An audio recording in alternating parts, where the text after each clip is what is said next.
Dans cette troisième partie de la session 6, nous verrons comment effectuer un calcul des charges induites par les OF et comment calculer les rapports charge sur capacité qui attestent de la faisabilité d'une planification. Le calcul des besoins a créé de nombreux ordres suggérés, mais ce programme de production est-il réalisable?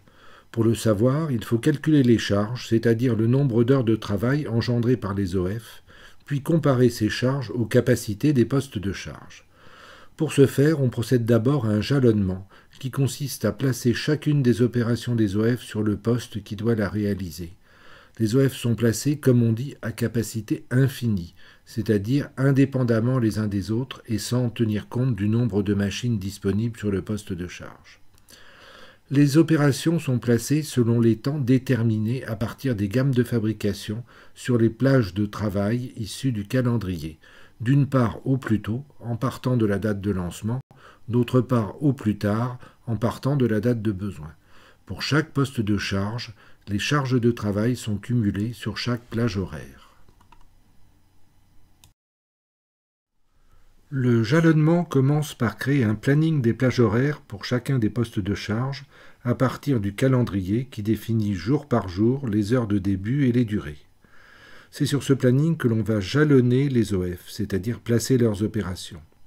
La capacité d'une plage horaire est égale à sa durée multipliée par le nombre de machines que comporte le poste de charge. Par exemple, un poste ouvert 8 heures par jour comportant 3 machines aura une capacité journalière de 24 heures. Prenons un exemple. Un OF est lancé le lundi. La date de besoin des articles est le vendredi. L'OF doit donc être terminé le jeudi soir. Il comporte deux opérations. L'opération 10 sur le poste 1 d'une durée de 10 heures, temps de réglage plus température, plus 3 heures de transfert, et l'opération 20 sur le poste 2 qui a une durée de 12 heures, plus 3 heures de transfert. Plaçons cet OF sur le planning. Nous ferons d'abord un jalonnement au plus tôt. L'opération 10 dure 10 heures. On peut placer 8 heures le lundi, et donc il restera 2 heures à placer le mardi matin. L'opération se terminera donc à 10 heures. Du fait du temps de transfert, elle ne sera disponible pour l'opération 20 qu'à 13 heures. L'opération 20 dure 12 heures. On peut en placer 3 le mardi, 8 le mercredi et enfin une le jeudi. L'opération sera terminée à 9 heures. Du fait du temps de transfert, les pièces fabriquées ne seront disponibles qu'à 12 heures le jeudi. Leur limite étant 16 heures, cela laisse une marge de 4 heures. Dans le jalonnement au plus tard, on procède de même, mais en partant de la fin, à savoir la date de besoin. Il faut que les produits soient disponibles le jeudi à 16 heures. On commence par la dernière opération, l'opération 20. On recule du temps de transfert, 3 heures, puis de la durée de l'opération, 12 heures, ce qui conduit à la commencer le mercredi à 9 heures.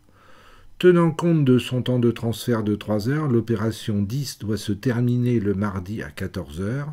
Sa durée étant de 10 heures, elle doit commencer le lundi à 12 heures, ce qui fait apparaître la marge de 4 heures.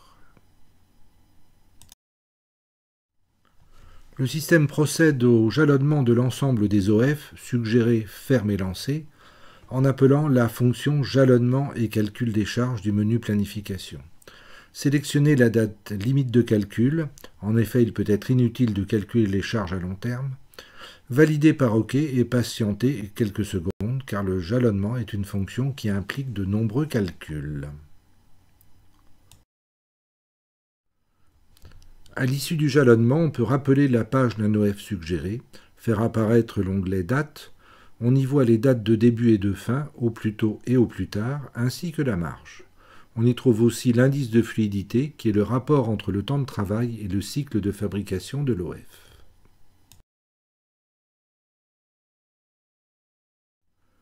Pour vérifier la robustesse et le réalisme de cette planification, affichez la liste des marges des OF suggérées à partir du menu Planification. Une marge positive signifie que l'on dispose d'un temps de battement pour le lancement de l'OF.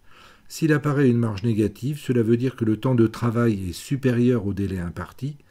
Il peut en résulter des difficultés au moment de la confection du planning des ateliers. Des actions correctives peuvent être nécessaires, telles que l'augmentation de la durée d'ouverture de l'usine.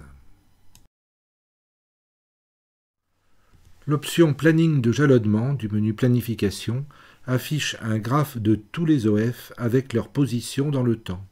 On peut voir leur position au plus tôt ou au plus tard, ainsi que leur marge.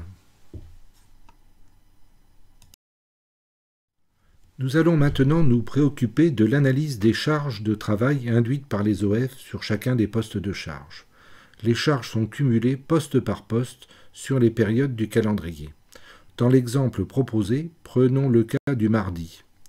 L'OF 1 induit 6 heures de charge, l'OF 2 4 heures de charge et l'OF 3 2 heures. La charge du poste pour le mardi est donc de 12 heures.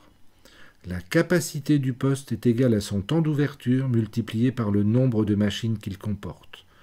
Pour s'assurer de la faisabilité de la planification proposée, on compare la charge à la capacité sur chacune des périodes. Si la charge est supérieure à la capacité, le plan n'est pas réalisable. Il faudra prendre en compte des mesures correctives comme un accroissement temporaire de la capacité par des heures supplémentaires.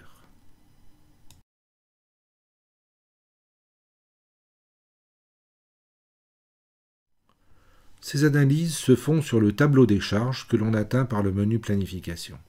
Le nombre d'heures de charge et la capacité sont présentés poste par poste et période par période. On peut regrouper par jour, par semaine et par mois.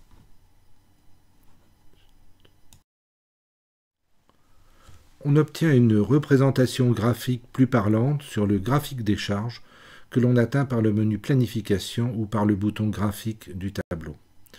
Sélectionnez un poste de charge dans la liste de gauche. On peut choisir sous le bouton Type d'afficher les rapports charge sur capacité et on est alerté si ce rapport dépasse 100%.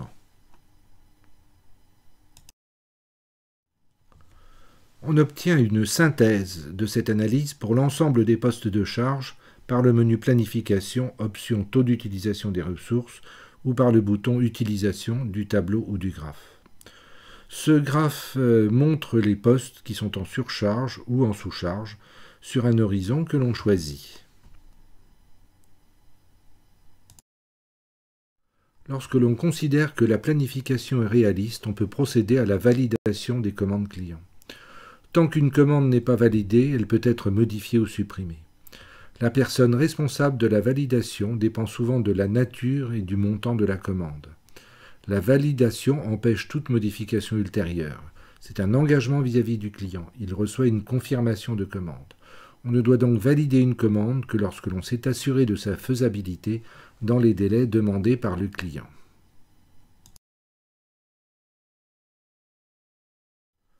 Pour valider une commande, il suffit de la rappeler dans la page de gestion des commandes clients du menu commercial et puis de la valider en cliquant sur le bouton « Valider ».